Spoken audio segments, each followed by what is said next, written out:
Hey friends, how's it going? This is David Potts with Song Notes, and today I'm pumped to be bringing you this lesson for Please Come Home for Christmas. So I know this through the Eagles, but I learned while making this lesson. It's by Charles Brown, came out a few years before, but both versions are similar, and it's an awesome song no matter which version you're looking at here.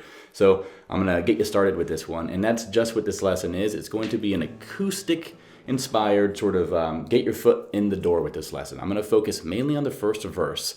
I will give you the printout to a nicely formatted notes and tabs thing I put together for the rest of the verses, for the bridge and everything, if you want to keep going with it. But again, I'm going to give you the building blocks, and you can take those blocks and then sort of run with it, because all the chords that are used in the first verse are pretty much what makes up the rest of the song, with two little exceptions that I will explain in this video. So I will say I have a backing track available. It's the first verse going over and over again. What it will let you do is basically play along in whatever manner you want. But I'm going to explain it to you, so buckle up. Let's get on into it. Thanks to all of you who already support me on Patreon and through the tip jar. I really appreciate it. But with that said, let's stop the talking and get right to this lesson so you can get home for Christmas. Or you can invoke the person that's far away to come home to you, but whatever, let's go. Okay, so starting with this first verse of the song. So how I'm going to approach teaching this is actually just go through this verse chord by chord, and I'm going to teach you the chords as they come up, right? And then after we get through the whole verse, we'll go back and look at strumming, because strumming is something I want to spend a little bit of time on. I'll show you some simple ways to do it, and then some more advanced ways, right? But let's start with the chords, okay? So we're in the key of A here, okay? So you need an A major chord, okay?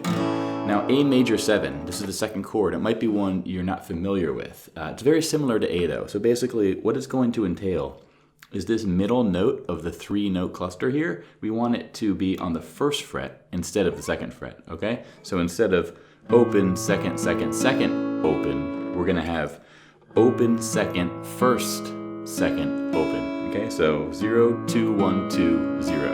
And I'm talking about frets, all right? So that's A major 7. So you still want to have the A as the bass note, and you don't want to play the low E string, obviously. So you'll notice I kind of just lean my thumb open over and just kind of drape the E string so it's muted. But, right, your A major 7, okay? And then the next one will be A7. It actually is the minor 7th note, but we just call it A7. Okay, and that's the one you're probably more familiar with if you ever have played an A7 before. That's just open, second, open, second, open. Okay, so those first 3 chords, let's stop right there. You're gonna get this nice walk down effect that is suggested by this string. Okay, that G string going from the second fret to the first fret to open. Okay, so you'll kind of get that when you bring in the strumming eventually, right?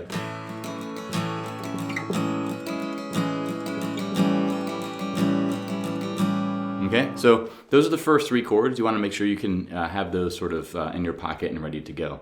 And then the next chord will be a D major chord. Nice and straightforward, good old D major, okay? Open, second, third, second, then there's 4 strings, right? Now, let's get to the hard stuff here. This next one is a D sharp diminished chord. I think technically I'm playing a D sharp diminished 7. So, but forget the 7. Let's just call it D sharp diminished. That little symbol here means diminished. And all that means is it's a minor chord, and then the 5th at the top of the chord is down a half step. So it's the root, the flat 3rd, and a flat 5th is a diminished chord. But if you're not interested in theory, for theory's sake, don't worry about that. Here's what it sounds like. Okay, it sounds actually kind of cool in this context here. So this is similar to D. It's the thinnest 4 strings. We're gonna have, I'll explain how to do this in a second, but we're gonna have first fret, second fret, first fret, second fret, okay? A good old 1, 2, 1, 2. Now, how to play this chord? I think there's 2 ways to play it. And the last time I learned a song that had this chord was a Willie Nelson song, Angel Flying Too Close to the Ground. And in that case, I played it like this. I barred the first fret, sort of only the thinnest 4 strings, and then I used my middle and ring fingers on the second frets, right, of the 3rd string and 1st string. So then I did this. And for that song, that worked well because it just did. I know in that song I was doing very punctuated bass note strums or plucks before I brought in the the full strums, right? But with this song, you don't have that luxury. You can't really just pluck a bass note and then wait, you know, a second or two to get your other fingers in place. You kind of have to get there right away. So I learned a different way to play it here, and it looks like this. Basically, you're going to take your D major shape, right? And you're going to move things this way, one fret, and then this way, one string, okay? So again, start with the D major, move things, kind of like, to kind of see this, I kind of think of it like a chessboard, right? You know, all the chess pieces can move their own different styles of direction. Here, you're kind of moving this pattern. You're just moving it diagonal. If you consider, you know, the frets and the strings to be like the checkers on a chessboard,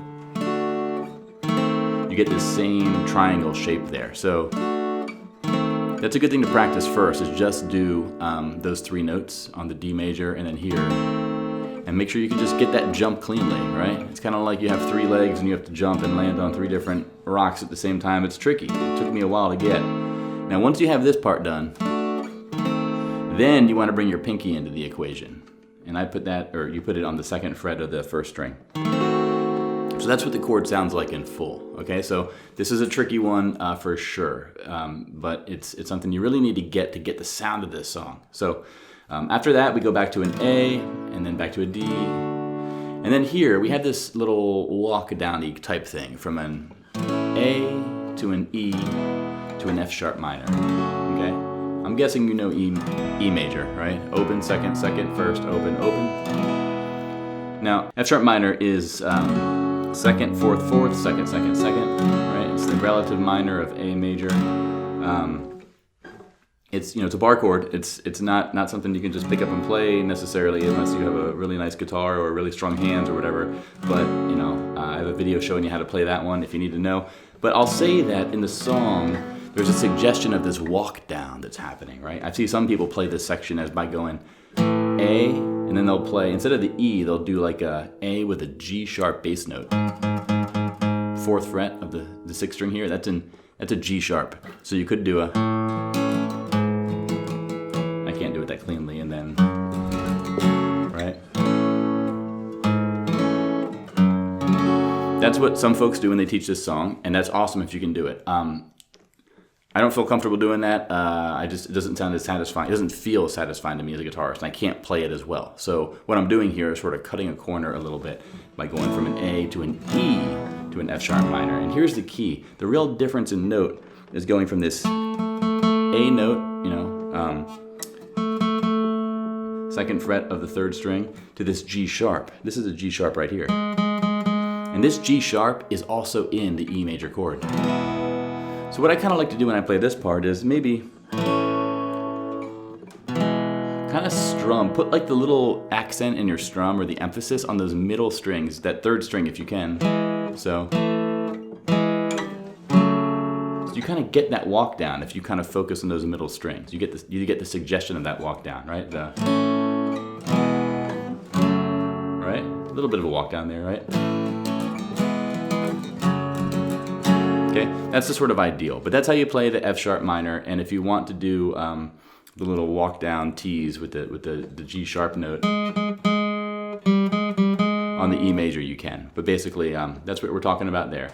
Then we go to this last line here, the B7 chord. So B7 is the thinnest 5 strings, 2nd, 1st, 2nd, open, 2nd. Okay, those are frets on the thinnest 5 strings.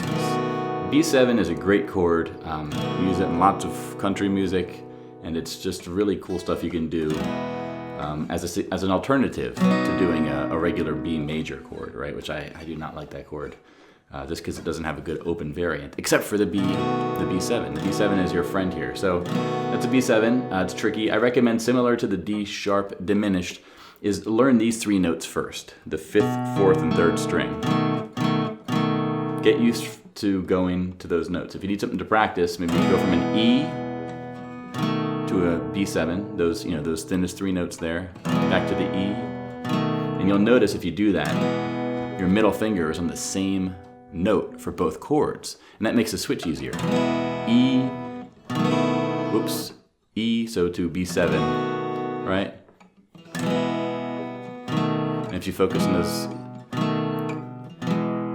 thickest 3 strings of the B7, it makes it allows you to not worry about the pinky. And the pinky just goes on this same note that it goes on the D sharp diminished for, right? So that's your B7. Okay, and then we're all done. Actually, we're not. There's one more chord at the very end here, this E with a plus sign after it. That's actually an E-augmented. Now, an augmented chord, all it means is that the fifth, which is at the top of the chord, is a half step higher than normal. So if you don't care about the theory, that's fine. What that means is we're going to take a regular E chord, and the fifth in the E major chord is the note B, okay? Okay? What we're going to do is have to raise that note up by 1/2 step. So we're going to move that to a C instead. Just the note will be a C. But how do we play this note with an E major chord? Okay? The easiest way to do it is to forget the thickest two strings, okay? So then look at the E major as just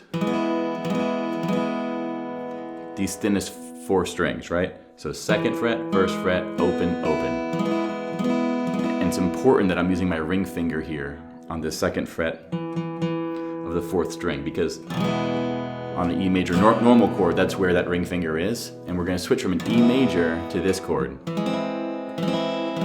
Okay? So what I'm doing here is basically playing 2nd, 1st, 1st, open. Right? 2nd fret, 1st fret, 1st fret, open. This is a weird, awkward position, but again, in this song, because the E augmented chord, at least in this first verse, is always coming after an E major, what I do is go to the comfortable E major shape that I know, and when I make that change, all I do is lift up my middle finger and then put it down on that 1st fret of the B string. And then I just play the thinnest 4 strings. Okay? So again, E major to E augmented. E major to E augmented. Okay, so get good at that. Again, that makes it a lot easier. I know later in the song you have that same E augmented chord, but it doesn't come after an E major. I don't know what I forget what chord you're coming from, but it makes you have to jump to that chord straight away. That's a lot trickier. I haven't mastered that yet. So I'll say that the way the E augmented is positioned here is a great way to learn it, just coming from that E major. Okay? Now, and this chord adds so much flavor and just sauce to the whole sound of this verse and this song. So I really recommend you stick with this E augmented chord and stick with this D sharp diminished chord, because together I think they just really turn this song to a level that makes it just very distinctive and fun to play. So, again, those chords in order. We have the A major, we have the A major 7th, we have the A7, okay? And then we have a D, and then we're going to stay on that for 2 measures, and we're going to have a D sharp diminished, and then we'll go back to an A, and then to a D, and an A, that walk down, right? And then the B7, and then the E, and E augmented. Okay, so those are the chords you're going to need for this first verse, and I went through them in order there. Now, as far as timing and the chord progression and everything that leads into the strumming, what you want to understand here is a song has 6 counts per measure. Okay, so normally songs have 4 counts per measure, but this one has 6. So one way to think of this that's helpful is think of it as 2 groups of 3, right? So 1, 2, 3, 4, 5, 6. 1, 2, 3, 4, 5, 6. 1, 2, 3, 4, 5, 6. Now, I'll say the 1 and the 4 counts are what are going to get the natural accents there. So 1, 2, 3, 4, 5, 6. 1, 2, 3, 4, 5, 6. 1, 2, 3, 4, 5, 6. And if you were to put the song on, what you could do is basically do that sort of muted strum where you just grab your strings lightly and just get used to being in time with the song, right? And here what I'll do before I show you specific strumming patterns is I'm going to put on the backing track I made, and I'm going to basically do that strum along with it, okay? 1, 2, 3, 4, 5, 6. 1, 2, 3, 4, 5, 6. And this is a great thing to practice.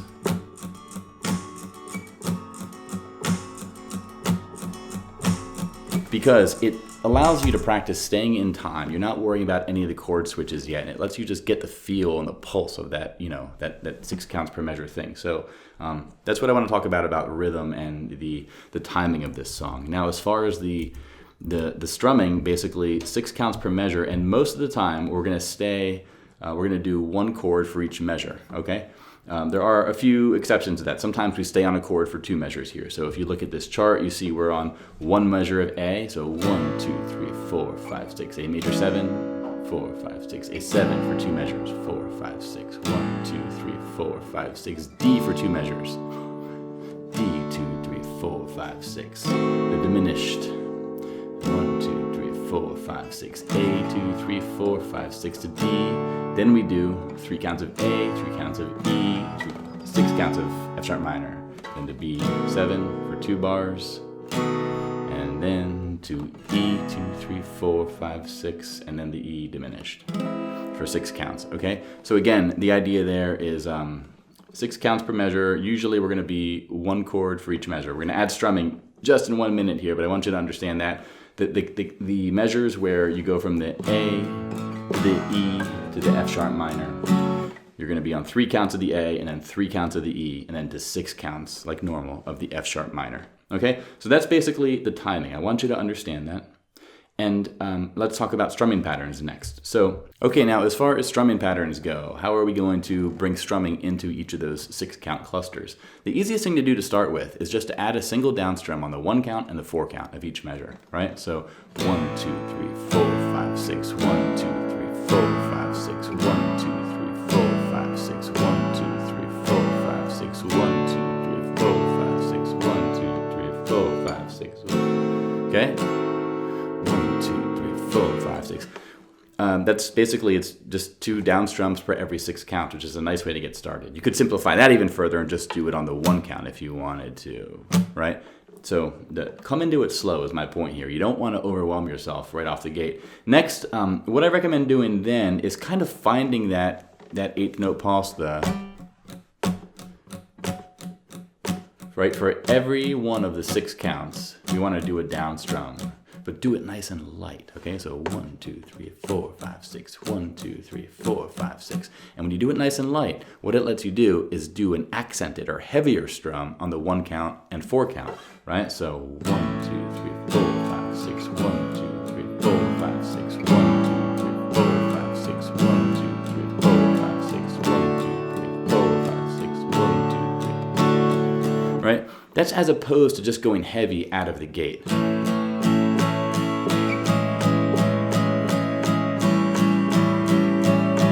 That's in the same tempo as what I showed you before, but I'm just doing all heavy strums all the time there. It doesn't really sound as interesting, and it gets boring to play, and it's kind of harsh to listen to. So get used to that just delicate grazing of the string on each count. 1, 2, 3, 4, 5, 6, 1, 2, 3, 4, 5, 6, 1, 2, 3, 4, 5, 6, 1, 2, 3, 4, 5, 6, 1, 2, 3, 4, 5, 6, 1. Okay?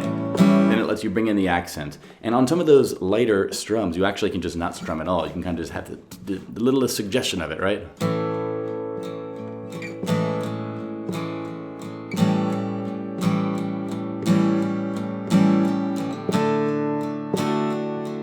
Okay, basically that's what I recommend next. Now let's bring in some up strums to this thing. I think one way to do this is you could keep your accent on the 1 and the 4, but basically do it down, down, up, down. But basically do it down, down, up, down, up, down, down, up, down, up, down, down, up, down, up, down, down, up, down, up. 1, 2, and 3, and 4, 5, and 6, and 1, 2, and 3, and 4, 5, and 6, and 1. Okay? Down, down, up, down, up, down, down, up, down, up, down, down, up, down, up, down, down, up, down, up. Here's what those first couple chords would sound like.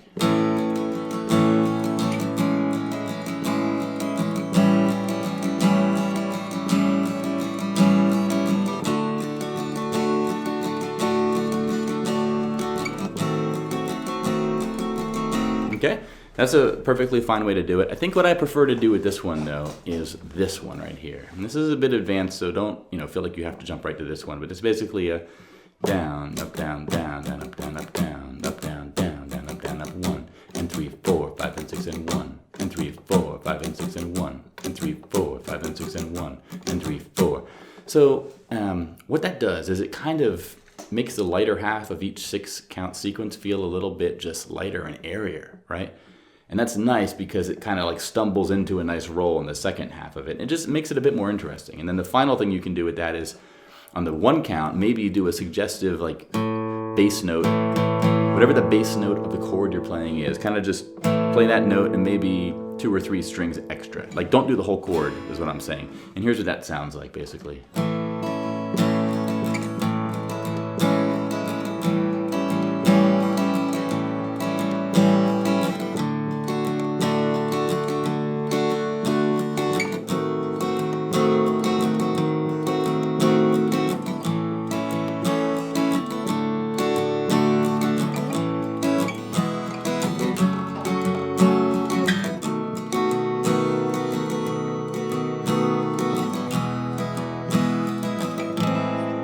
Okay, so that's what I would recommend for strumming. You know, start somewhere that's comfortable for you, and then push yourself a little bit if you want to add something new to your bag of tricks. Yeah, but don't jump right in to something crazy. If all you want to do is get through the song in a real chill way, just use a chill strum pattern. That's totally cool. And remember, I have this backing track available for you on my channel as well. You can find the link in the description. It's a great thing to practice alongside. Okay, so that's what you're going to need for that first verse there. Now, I'll say, just looking at the rest of the song for a bit of guidance is, remember, you can check out my nice PDF printout with everything formatted nicely. You're going to see that the second verse is the same as the first, except the final line is going to be a little bit different. You're going to just resolve to a different chord in preparation for the bridge, right? But otherwise, it's the same thing. Now, the bridge, the only new chord we're going to need is a D minor. Okay, open, second, third, first. Otherwise, all the chords in the bridge are things we already know, which is nice, okay? And then the other new chord we're gonna have later in the song in the 3rd and 4th verse is this C sharp 7. So you could play that in 2 different ways. You could play it on the 4th fret, so 4th, 6th, 4th, 6th, 4th. Okay, this is a bar chord, your bar in the 4th fret. Or you could do basically a C shape, up 1 fret, add this pinky on the 4th fret, but don't play the thickest string or the thinnest string. So it's a C sharp 7, the same way that this is a C sharp 7. This one sounds higher because we have that note going on there. But the middle 4 strings sound similar to this.